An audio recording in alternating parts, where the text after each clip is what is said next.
Hello, what is up? My name is Ninja Unicorn / Jumpin' Jeff, and today we'll be doing a VOD review for MyspaceTom666. Kind of suspicious name, but his gameplay maybe even more. I'm just kidding though. But in all seriousness, today we're gonna be looking at this Watson here play, and this is an X Diamond. He has a trail from I believe season 3, which is the second ranked season, and is currently in Plat 3 and says he's been stuck at the Diamond Plateau. So today we're going to review a couple of things. This might be a little faster paced than previous VOD reviews because this will be for a higher level of play. You know, most of the VOD reviews I've done so far for gold, silver, maybe platinum. So some of these things I may skip over because one, his fundamentals are already there in certain aspects, but two, there are things that I expect from when you reach a certain level of play, and especially if you got to it back then, you probably maintain the level of play that should be expected, since he most likely hits around diamond every season. And yeah, we're gonna go right into this. And right away, we look at this team comp. We have Bangalore, Pathfinder, and Watson.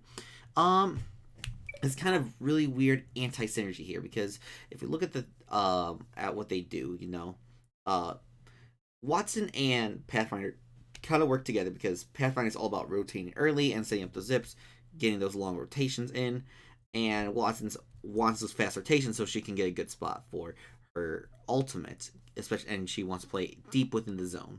However, Bangalore likes to create chaos and wants to hold those really weird positions, and so she works much better on the edge. So it's kind of a weird anti-synergy, but that's besides the point. You could really, especially in Platinum, but you can make any team composition work. Just knowing what legends you are working with is going to be important. Apologize for all the origin names that go on and off. I gotta fix that sometime, but I just want to get these spots out. And start off, go through a couple things. Let's see. It almost dropped immediately. Ready up. So, didn't see much if you look around, but it's good that you're looking around now. We Squad see below us to the right. Yep. Headed to the same spot. It's a really good call out that you're making. So, right away, we're gonna see one of the problems and what I want to talk about is that we should be at this point. You've played at diamond level and you know that these fights can get really dicey. You do not want to leave your RP up, especially when it gets up to -48. Up to whether they get a better gun or you get a better gun. Because at the end of the day, that's way too inconsistent. And even if we play like that, let's say we 3 squad wipe every single time, and then we die the next fight, we're still at -18 every single time.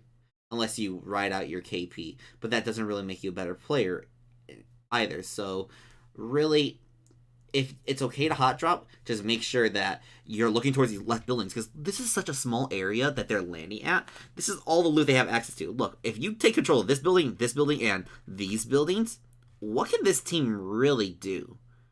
And they really can't. They're most likely they won't have good enough loot because all they get are these bins out here and this small building. Also, despite we know that there's a team here, we want to still be looking around because, as we'll find out later, there's another team that luckily this Ace guy who's really good took care of. You know, alleviated a lot of the mistakes and pressure that normally would have been there. So we want to make sure that we're still paying attention and acknowledging that while they are there, we want to make sure that we don't have anyone around us, because who's going to rotate to us, who's going to try a third party. I noticed that we have a couple of different settings here, like the jump on the L stick. I've seen this come around a couple times. Honestly, when it comes to this, I think it's up to preference. However, there are a few optimizations. I think L is fine, if you can make it work. I'm not sure how it works for wall bounces or things like that, but if you can make it work, more power to you. I'm not sure where your crouch is on. I can't tell from this, but yeah, if I remember right, the toggle zoom for your scope was X, so that means most likely you have your melee on X. I think that's what it means. Yes. I forgot how bindings and how they relate to me. I haven't had to think about that specifically in a while, but yeah, just different bindings, different disadvantages and advantages. Whatever is comfortable, and as long as you can perform multiple actions at once. The big thing I recommend to players all the time Sorry if I'm going off topic. I will be publishing this to my YouTube, so I like anyone else who's watching can also learn from this. One of the things I like to do, make sure, is that I have access immediately to my crouch, because I use crouch spam a lot, crouching in general for slides. So I set it on my right stick, but as long as you can access it quickly, such as I know people put on R1/R2 if they flip it around. Make sure that I think O/B for Xbox, I believe it is. No, I would not recommend that. It's too far, and you need to use it way too often. Gonna check it out over there. But yeah, we almost 50-50 here. We're fucked. But yeah, this is a good call. So oh, we're separated from path. We're fucked. I'm gonna back off a little bit. I don't think we can take this 2v3. Yes, this is something great. This is a good idea. What I see a lot of players is that they'll see that they're contesting this 50-50, and they'll either go for the punch out war, which you would have lost because he just had a faster punch on already, or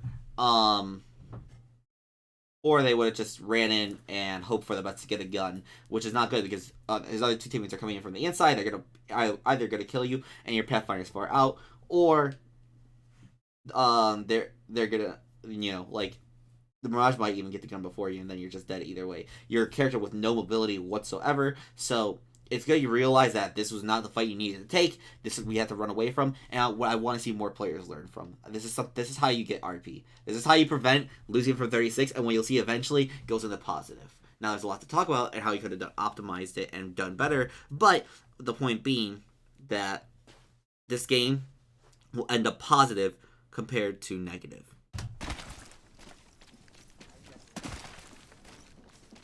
Also, something I talk about a lot of my VODs and I love to see is the slide jumps. I'm just backing off. They beat me into the building too. They punched me out of the way and ran through the door. See how he's slide jumping much more often than you normally see from a lot of players? This is what I mean by optimized movement. This lets you get to the loot and lets you help your teammates a lot faster. I'm trying to grab a weapon. Another thing that's really good that he does here is, especially if you're solo queue, but even with a team it's actually super important, is that he's communicating his situation, right? A lot of players will just be quiet and they won't tell their teammates what's happening to them, right? Like, he only has a P2020 right now. Yeah, he has blue armor, but his only weapon is a P2020. What help is he going to be with that? So instead he tells his teammates, hey, I don't have any weapons, because it might as well be no weapons, because he doesn't have hammer points. And this lets his teammates know that it's going to be a 2v3 and they need to back off. If it's solo queue, I would recommend telling him, hey, back off, I don't have a weapon. But all the same, communicating this info, even if they don't respond to it, lets them make smarter decisions and in turn helps your overall. Your key as a solo queue is to try to create as much synergy as you can quickly with your teammates. Beginning ring countdown. Rings up. Using grapple. Opening fire on the enemy. Reloading. Enemy taken down. This guy has some nice kills here. Took out an enemy. I'm coming, Pat. Good.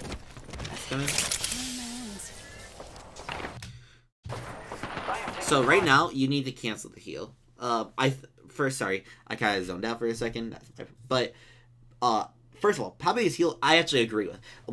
Another thing I see with a lot of players is they're very greedy with their resources. They'll have this med kit and they will hold on to it for your life, and they'll die with this med kit and with missing 30% missing 30 health, because that's how much your melee does, right? There is no good reason to ever be in that situation, because when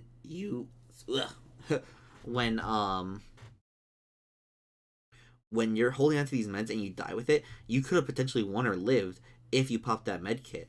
And sure, you might not have that med kit for later, but there's good chances you'll just grab another one, or you'll be in a fight where you could have gotten off either way.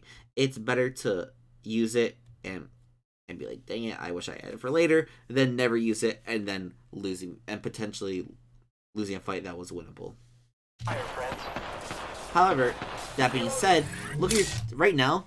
I know you want to pop it off and get it finished. That being said, you need to support your teammate right now, because he's been fighting squads. He's starting to get a little bit low. Now he's cracked out of his freaking mind, but your teammate's not always going to be correct like that. You got to make sure that you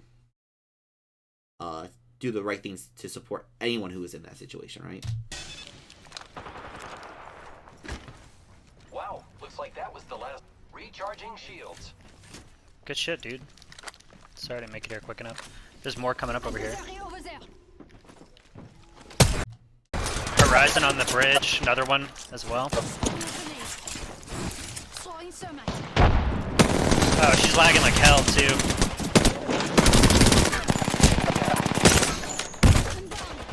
This Revenant has white shields right behind you. Taking out more enemies. Alright, so let's talk about that fight. And let's go back and review a couple things. So, we hear the enemies approaching. There's more coming up over here. Something that comes up a lot is that you'll hear enemies, and you're in the general right direction, but you kind of seem lost at where they are specifically. It often seems like you're like I hear them, and you kind of look, and then but you're off where you should be looking, right? Like, yeah, there's a chance they're down that path, but you should kind of hear them that they're forward. If we go back a little bit. Good shit, dude. Sorry I didn't make it here quick enough. There's more coming up over here. Yeah, we hear to the right, and we should be ready to shoot them. Because, like, this is a missed opportunity where that guy's in the straight open, and that should have been easy shots with the 30-30. That could have cracked armor, and would have pushed back the Horizon from pushing you like that. Horizon on the bridge, another one as well. Another thing is that we gotta make sure that we're taking advantage of the grenades here. Is that the grenades here are obviously zoning and flushing them out, but also the fact that you can deal damage without having to poke cover. You poked out a little bit forward so you can know where your grenades are. You should know how your grenades are gonna be thrown without having to push up to make sure you're landing them, right? Because that's defeating the purpose. Like, that's gonna defeat one of the benefits of carrying a grenade. Remember, this is something that takes up your whole inventory slot, and you want to make sure that you're always going to get your maximum value out of that. So make sure we know how our grenades are going to throw. And yeah, you can use the indicator to line up for very specific spots, but we should have a general idea of where we're going to throw it without having to peek from cover. And we can use the arc as a way. Just don't take unnecessary damage that we did from the scout here, because now they're going to push up with this Horizon Q, and you are nearly cracked. So that's why it's important to know that. Oh, she's lagging like hell too. So another thing here that I'm going to talk about is obviously we're gonna have to work on our hipfire, because this comes out through a couple times throughout the video and throughout this VOD. Is that your hipfire control is very, very iffy. I sometimes I might say something that might come across as like rude, but it's like you have no control over your hipfire. It's every time I've seen it, because I've watched this before, it's kind of wild child. So this may be that you have too high of a sensitivity. That's like my guess, is that because it's so high, you really can't control it. Also, I know for console players, because I'm a controller myself, but on console you get stronger aim assist, and because you're used to that, when aim assist doesn't work as well with hipfire, you tend to lose control. So we often rely on aim assist to help our aim, instead of having our own well-defined control over it. So what I recommend for this case, for controller play, especially on console, but for even if you're a controller player on PC, right? What I highly recommend is you start by looking at a video from Nicewig. Let me see if I can pull it up here really quickly. I'm pretty sure I have it as a favorite. Yes. So it always stops at this. But this is a great video. I'll post it in the description, but this is how you get perfect recoil control on controller. What he does really great is that he shows you how he warms up his different guns, and he goes over a couple really good tricks here. Is one, how you learn to control the recoil. If you ever want to learn any recoil, you just simply shoot at the wall without holding a stick. Also, he shows some really good tracking practice, which is basically just you keep your dot on the target, and your goal is to keep it in that one particular spot as you move left and right.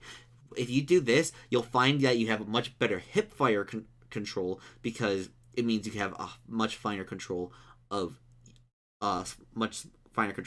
your small movements with your controller, instead of going really wacky of up, down, left, right. Oh shoot, I'm missing all my bullets, I'm going crazy. We gotta make sure that we want to practice and master that hipfire, because hipfire was the correct call in this situation, but the execution wasn't there. It's your teammate here saved your butt.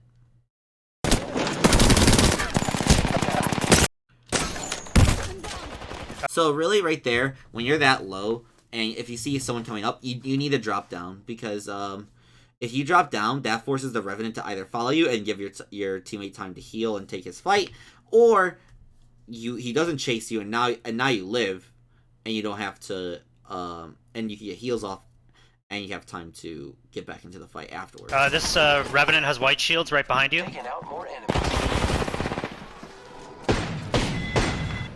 Yeah, this guy is cracked out of his freaking mind. 5 kills already. Yeah, he's quite a good player right here. Nice job. The last don't worry, I'm here. Damage on a fence stun, and that's just like not anything. Thank you for doing that work for me already. I love the transition, a little editing. Right, Kudos to you. yep.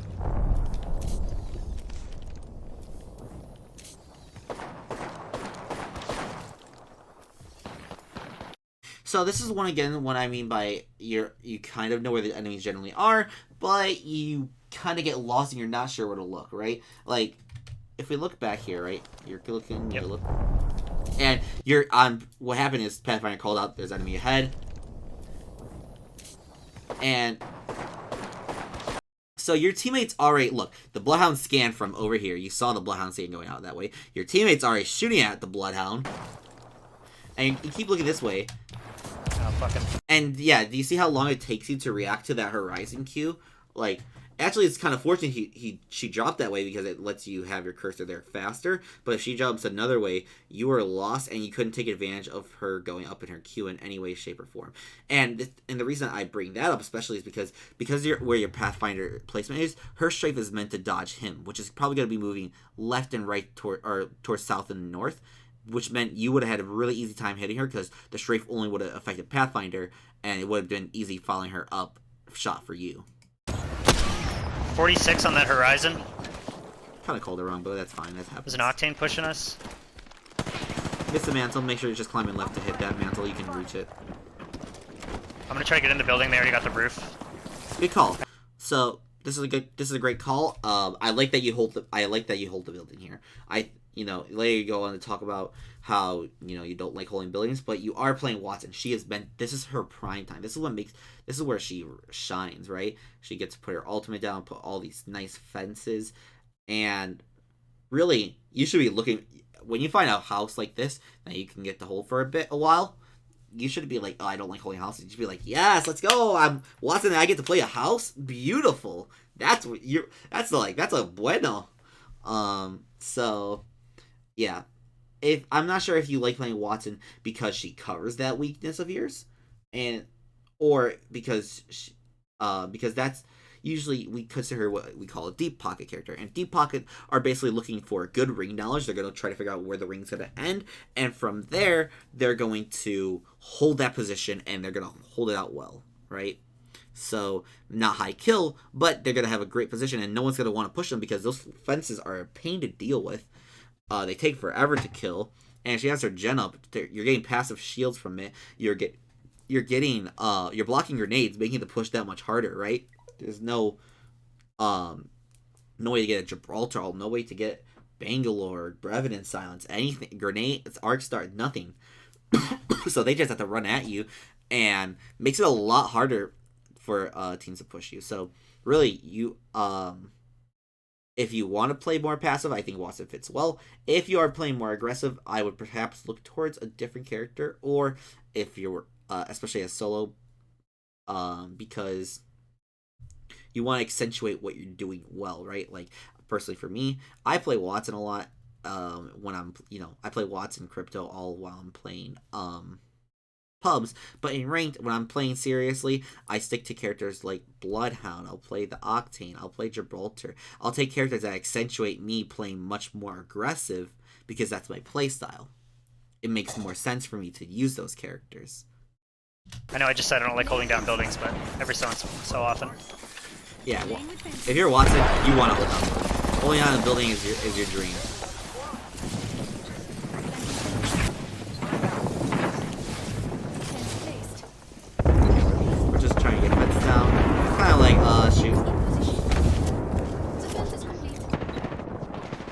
So right now, this is a really awkward situation. This is what happens in ranked a lot, and normally it doesn't work out this well. DJ Red decides that he is a solo squad commando, and he's going to be outside pushing this 1v3 squad. I don't agree with that. I think that's a dumb call, but he's doing it. So you have two options. You kind of get into this weird situation where I would personally push up against this team with him, because the last thing you want is him to die and make it a 2v3 right away. And your teammate's eventually going to come and help, but you should notice that your team's shooting at someone, and you want to be looking where they're shooting. If he's shooting in the west, that's an area you guys know, you're like, hold up, we can account for a team east, we can account for a team in the north. I don't know about this.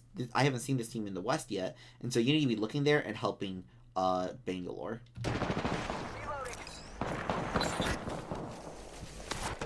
Taking her with your path. And sorry, before I continue, the other thing you could be doing is you could be telling her, hey, back up, you're alone. Now she's playing this high ground, which you could argue is safe, but it looks like she's way farther out. Look where she is now. And the problem with not communicating and not telling her what's happening or getting anything through is that there's a very disjoint ideas. You two have snipers, so you guys are looking for long range picks onto these guys over here, and maybe onto the team that's up north. However, your DJ Red, he has a much more mid range to close range to load out, so he says, why would I spend my time here? I'm gonna look behind. The problem is this team is so much closer and can kill him, and more likely to kill, that he's in much more danger than you guys are. You kind of need to rein him in or support him. Gotta choose one or the other. 24 blues over there. Another squad over here. Yeah. See, the problem is that he only communicates through ping, not through voice chat, and so now you guys are kind of ignoring it.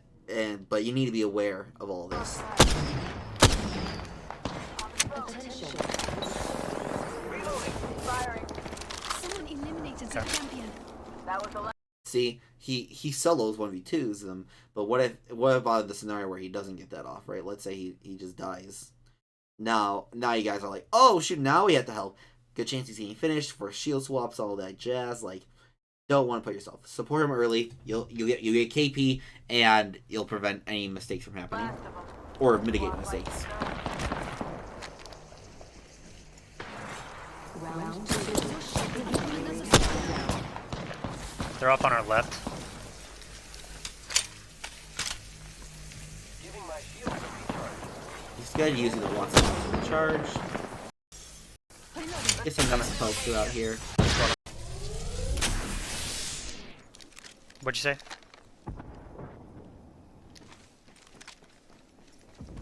Cells.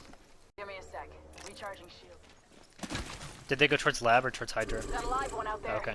Target spotted. So one way now we rotate out and we're kind of safe, chilling here. Yeah, so we see them blinding right here. You guys need to they're like right on you. Saw someone out there. Stay focused. So Just landed out of the ring. right now, I kind of understand where you come from, where you're playing this very defensive sniper angles. The problem is that we're often be a little late because we want to try to take these sniper angles.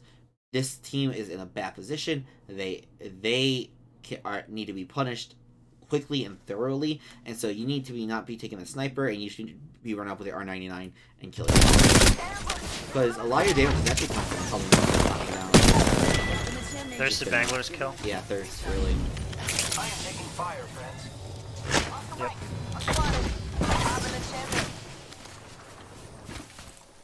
Rings nearby. 45 seconds until it closes. Oh, painless. Knocking at the door. I'm down with that. Also, another thing, the reason I'm talking about being more aggressive and having more control is because we're missing out on a lot of KP that we should have right now. We should be at 5, but probably 6, honestly. 5, 6, because we missed out on Revenant, we missed out on the Horizon because we missed all our shots, and we missed out on the lifeline there. So we can at least 3 more, which would be 5 at this point, and you would be way above positive. And you make up for it later somewhat, and for this through assists.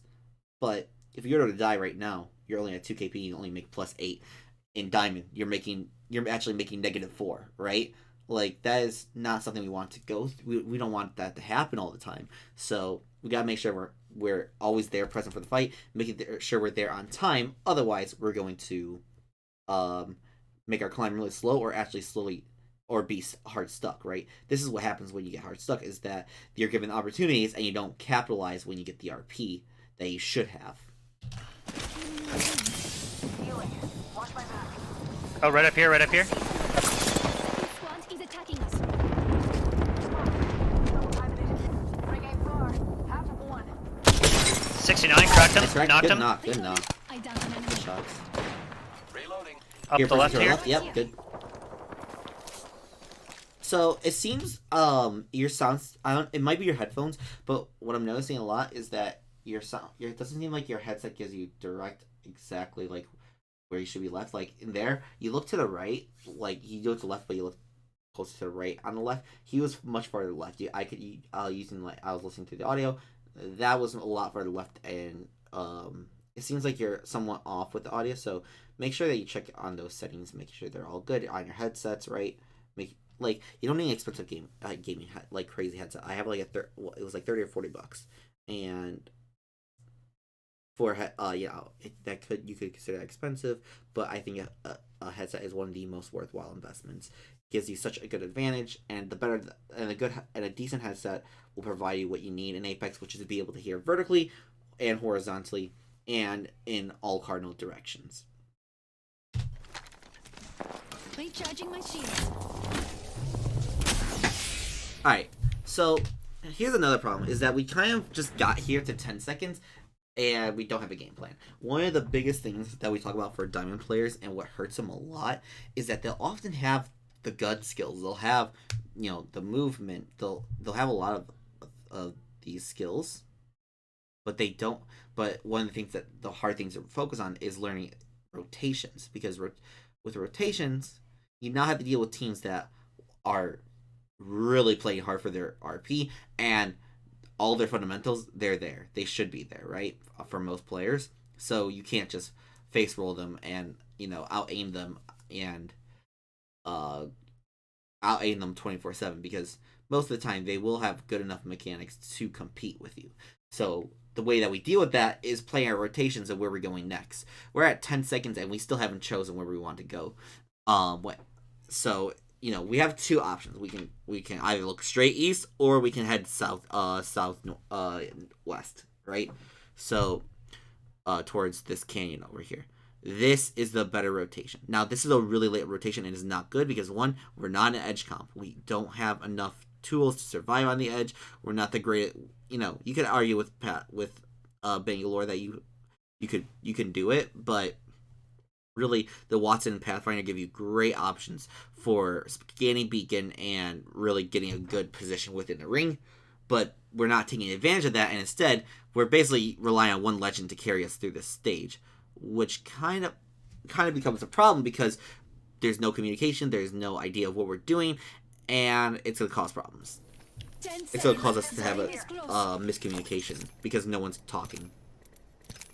Well, you guys are talking about in this scenario. This way. Lab.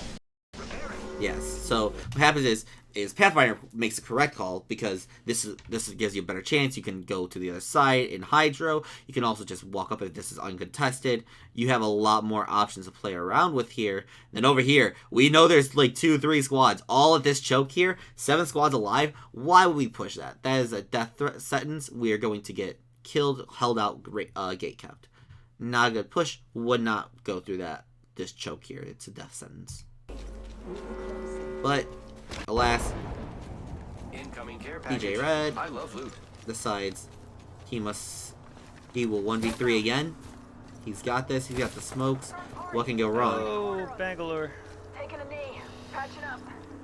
Now he realizes his mistake. Realizes he's not getting out anytime Yeah, soon. that's a lost cause. They got me. And you realize it's a lost cause. Don't And use this that is mic, why. Bang. You know, and you might look at that and be like, oh, he's got to stick with us. And it's like, yes, he does. But you got to make sure that you're pinging use your pings or your voice. You know, even if he's not talking, he may hear you be like, "Yo, no, no, no, no, don't go that way. This we're gonna get held there. We're gonna get held there. Come around with us, right?" Because he doesn't know what is happening, and by the time he realizes, he's dead. Nothing he can do there, right? So you just gotta be like, you just gotta communicate with them and try to keep your team together. Hop off the Here. Allons-y. cliff right here. Yeah, we get a team down there. To recharge. The one Yeah, on the right peg that the just legs left there. one. Just a little bit.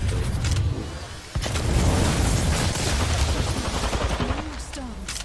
Good Watson. Watch out. Yes. Bloodhound one, yeah, I'm moving back a little bit. Yeah, that's really important because it lets you live in this situation. I'm coming. Yeah, so you just drop down at this point, right?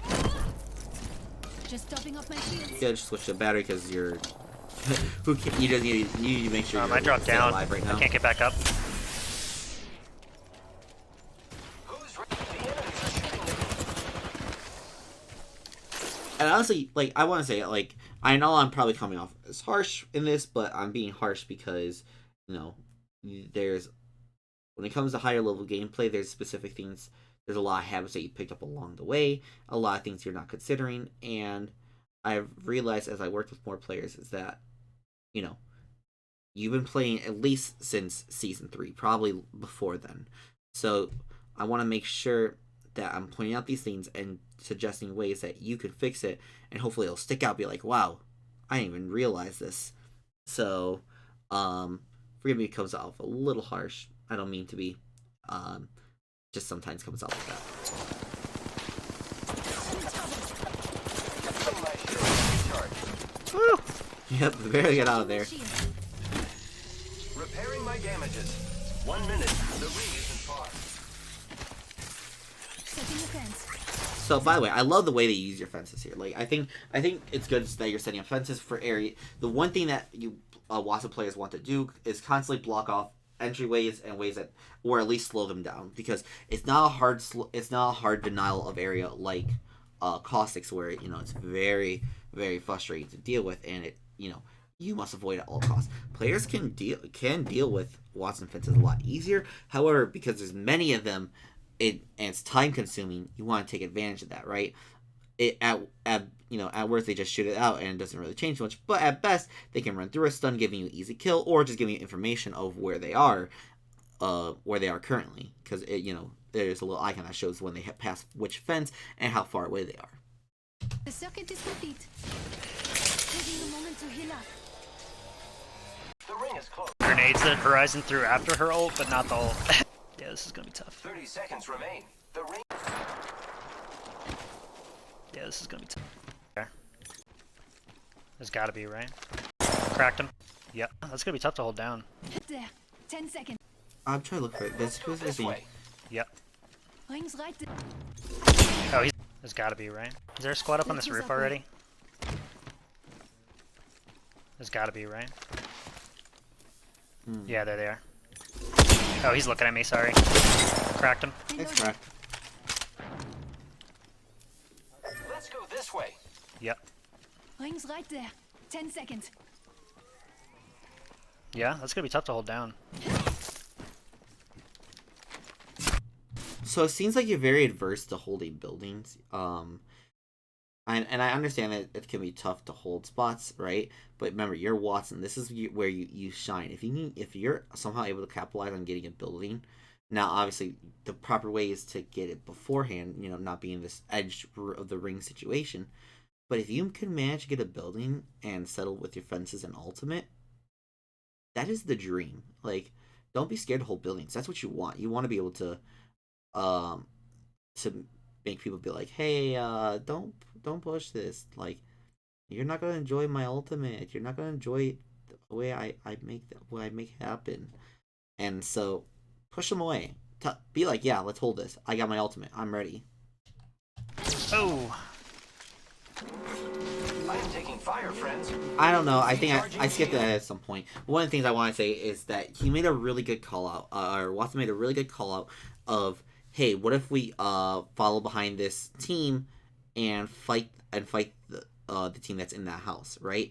Because that team is going to be the number one threat. If they get there first, they're going to push right behind, get free back shots, and most likely they die right there. So you remember, you want to hug the ring. The ring, it seems counterintuitive because, why do you want to move in the ring? When you move in with the ring, you can hold cover for much longer, even if it's going to be out soon. And then you're also able to catch people by surprise, and you're able to get better angles and have the jump on opponents. Now, if you're ratting, right, people are like, well, I want to get to a spot and hold it already. That works sometimes if it's a really particular hiding spot that teams aren't just gonna hold. However, if you're a rat and you need to move in, also move at the edge. Sounds counterintuitive, but if you move in afterwards, and then you're going to be able to survey what teams are coming in, where they're looking, and make a hiding spot from there, rather than being in a spot already, as you'll see from a rat they come across, and then just dying because I was rat, the rat kind of just sat there, right? Like he just had to wait to be discovered. Topping up my shields. Also, this is a really cool rotation. I want to explain to people. Great rotation. Take the buildings. Use cover to your advantage. So notice how they're moving building. They're not just moving straight to where they want to. They're kind of monkeying their way through it. They're swinging from branch to branch. Use house to house.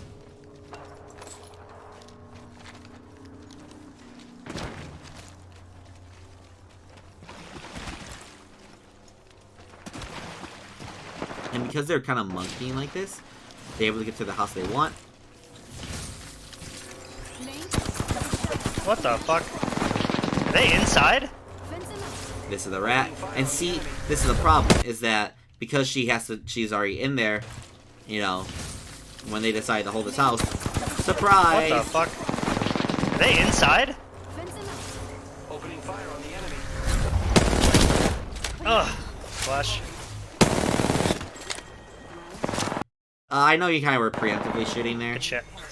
Yeah, you just wanna... Lobo right behind us to the east.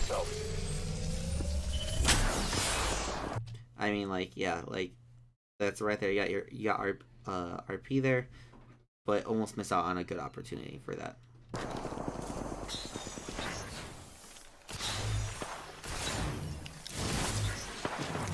So we're gonna hold this house for a bit, chill inside. Yes. What are the chances of us getting up behind this squad to come in? Ah, my bad. I only saw one up here. Yeah, I'm a little late. I thought it 5 was, squads and 10 earlier. people? There's a chance that that's a rat Pathfinder? I'm trying to see. There's something really good that, so that's why I meant by following the team, getting behind, to hug the edge, and then kill them from behind. Because you're going to see it comes to your advantage when they're not focus fired right away, and they're able to hold a spot and eventually get into the top 3. So, this is why we hug the edge and try to follow behind teams. Also, notice how they use this number up here from squads left and number of people to their advantage, right? Because 5 squads 15, 5 squads 10 people, or sorry, in this case 5 squads 14, 5 squads 10 people means a lot different things. Because now we're like, hold up, 5 squads 10, that could be a couple things, but it can be 3, 3, 2, and then 2 rats, right? Because they know they're 2. So 3, 3, 2, and that's going to be 8. It might be 5 duos. It could also be 3, 2, 5, 2, 7, 2, 9, and then 1. So there's a lot of combinations, but we know that there's a good chance that one of these teams, especially if they're holding the outer edge, is likely one of the hurt teams. So using that info is going to help you make decisions for how you want to push this. I still only see that path, I think. No, never mind, there's 2. A few more meters and we'll be Yep, inside they see the ring. 2. 30 seconds to go. So you're probably wondering why he's holding a shot and just looking. He's looking for surveillance for scouting purposes. He doesn't want to shoot because if they push in and they know that they're behind, then it's going to be a problem for them because they're gonna look behind. They're gonna get the spot and they're gonna try to look behind and then fight them. So I would recommend not ADSing like this directly on them because they had a Wraith and the Wraith can tell I'm being aimed at, but obviously you're using the scope to figure out better information. But yeah, just looking out for. It's good that you noticed this and now that noted that they're a duo. If they move off of that, we might be able to take it. I feel like.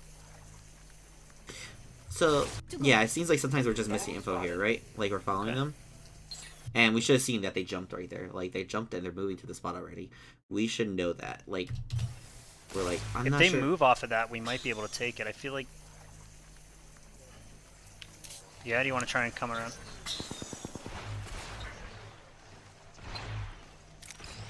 Seconds. The ring is close. Yeah, like see, we think they're still up there. They're not, right?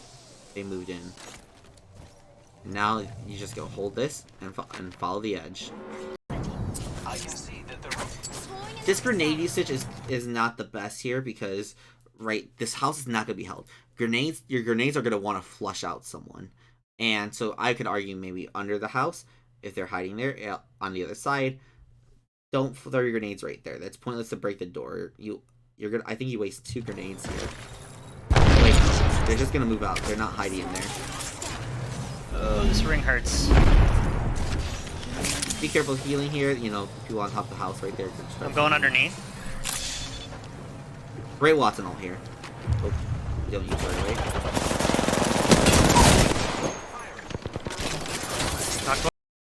This might be something also is that I don't know how big or small of a screen that you're playing on.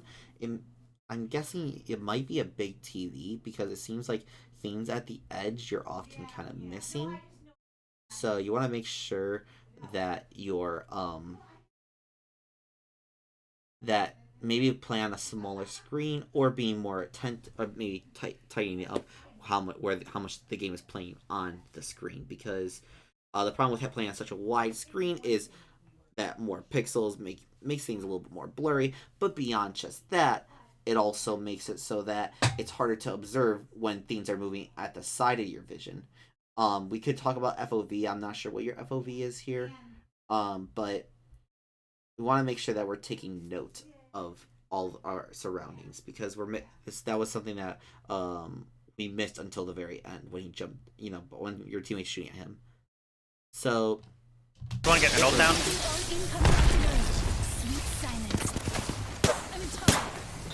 Yeah, see, once again, if we look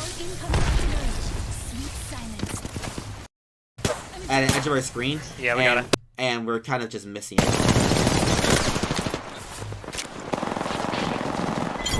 Good shit. Yeah. we killed the last member. Good repairing. Thank you.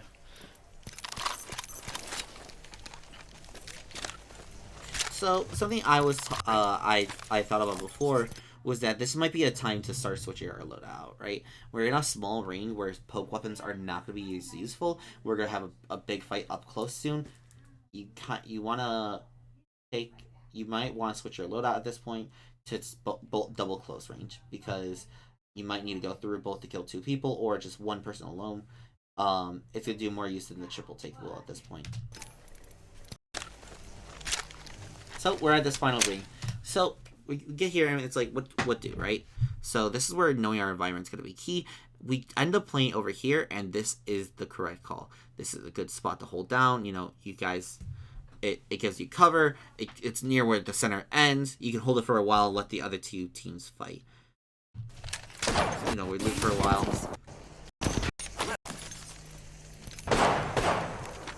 Where are they? Oh, I see there's one peek in the door on the left as well. I just hit him for 70. Nice. Right now? So yeah, see, look at this. This is like the dream.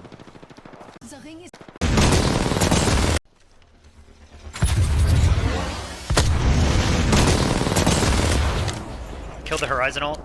I can see that the rings are moving fast. We've got pretty good cover up here actually. Oh, we got a clean line on that Horizon. Got her for 70, 90.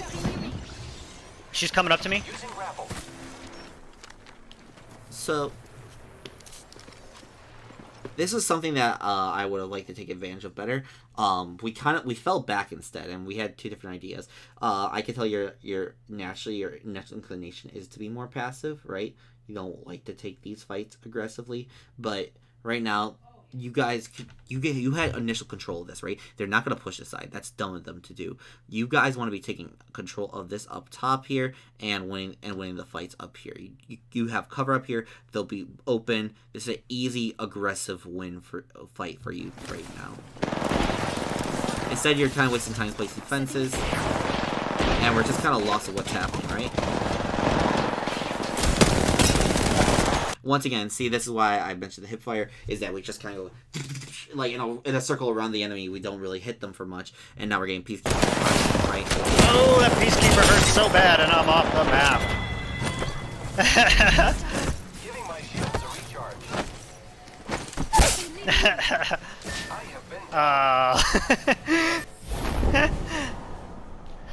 Yeah, that was tricky. Those fucking red shield peacekeepers with the horizon push was not easy to deal with. And there we go. That was the game. So, notes overall. So the big things, if we just go back, one, make sure we're paying attention to our drops all around. Even when we see one team, we want to make sure that where other teams are landing near us. Two, don't land on top of them. That's just a coin tossing and asking for a quick loss in RP like that. Okay to hot drop, don't land in the same building like that. Next, good to pop your heal. Make sure that you support your teammate first. You can worry about the heal afterwards. Next, make sure that we know our grenades.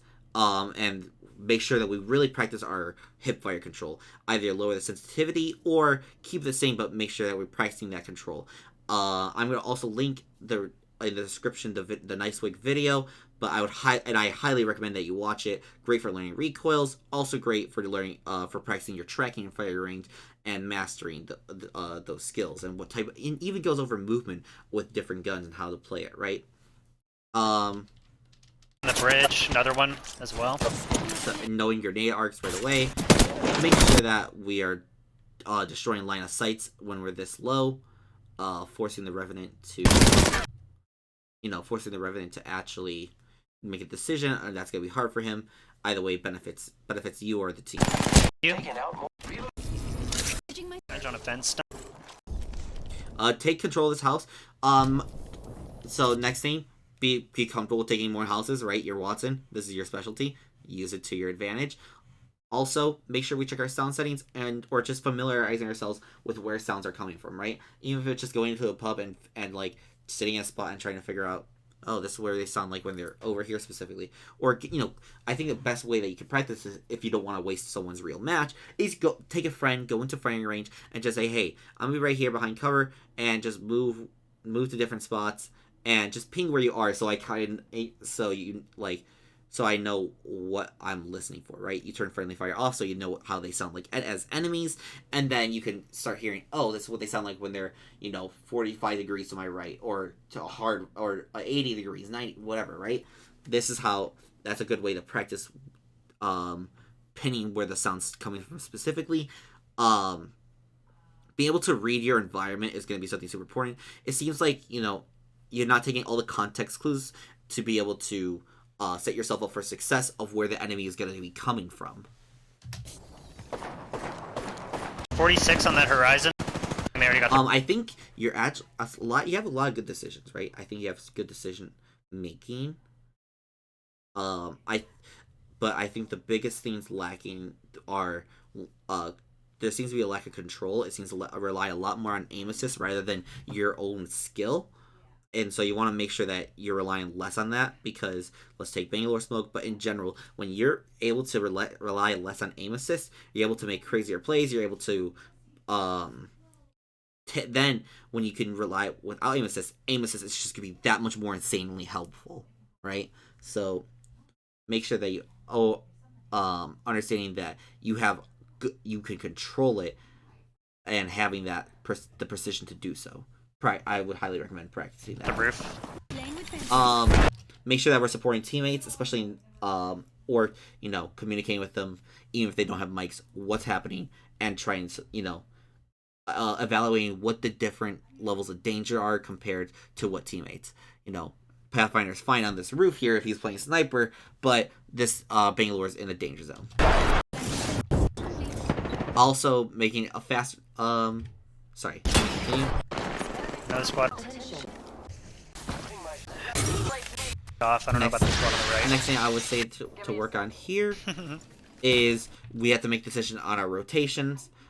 Being willing to be more aggressive in our fights, right? I understand, you know, you are Watson, but you want to be able to make sure that you're capitalizing on free KP whenever it's possible, or even if it's not completely free, right? Like, still be able to there to help. You're often kind of a step behind where your teammates are aggression wise. Like, you're there when it's settled, the dust settles, and what to do next. But when everyone's going in, you're falling, you're behind everyone. Sorry if I stutter sometimes. Redeploy. Next, yeah, make sure that you're communicating where you want to go and understanding why you want to go certain rotations, right? Understanding why this is a bad rotation, why it's super dangerous compared to over here, which is safer. Which is basically going to be less enemies, more room, more areas to play over here, and different grounds and protection cover. So understanding why and making those rotations and understanding your legend pick and what you want to accomplish with that legend, right? Like, if you're gonna pick Watson and play Watson, you gotta understand why you're playing her in ranked, right? Because in pubs you can get away with playing the most aggressive Watson and, you know, for her and play her for fun tricks and for hitbox size, right? You're not playing. That's not why you play her in ranked. A completely different reason.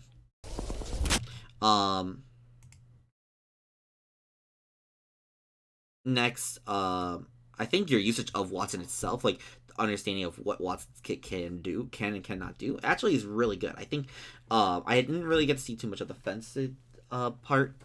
I didn't get to see too much of the fence usage, but like for holding on one particular building, but you know, it's really just making it like I guess you could call it a sand timer, you know, make 2 triangles and connect the 4 to make that triangle. That's the best way, and then you just make multiple layers of that in order to make it really hard for enemies to push that. Other than that, though, when you places that you're using your fences and when you're using ultimate, it's actually really good. So keep that up. Like when you do use it, you know. So, but make sure that you understand when, like, how to make maximum value out of it. Therefore, you can get even better usage of your ultimate than you currently are.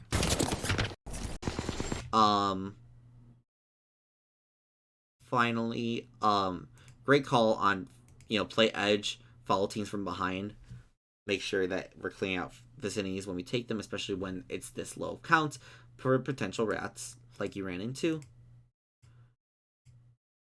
And let's see, other than that, hip fire control is a big thing, and understanding how to take an aggressive fight and why it's good to take the aggressive position there, right?